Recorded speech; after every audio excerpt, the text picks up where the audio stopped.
అరుణాచలం. ఇక్కడికి మనం వెళ్ళాలి అనుకున్న మన ప్రయాణం మనసులో మొదలవుతుంది, కానీ నిజంగా ప్రారంభమయ్యేది స్వామివారు మనల్ని పిలిచినప్పుడు మాత్రమే.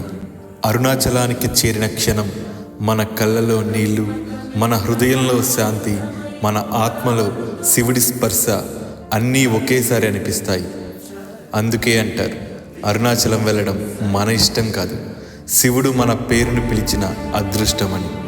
ఇక్కడ గిరి ప్రదక్షిణ చెయ్యాలి అంటే ఒక నడక కాదు, ప్రతి అడుగులో మన పాపాలు కరుగుతాయి, మన కర్మ తరిగిపోతుంది, మనసు శివమైపోతుంది.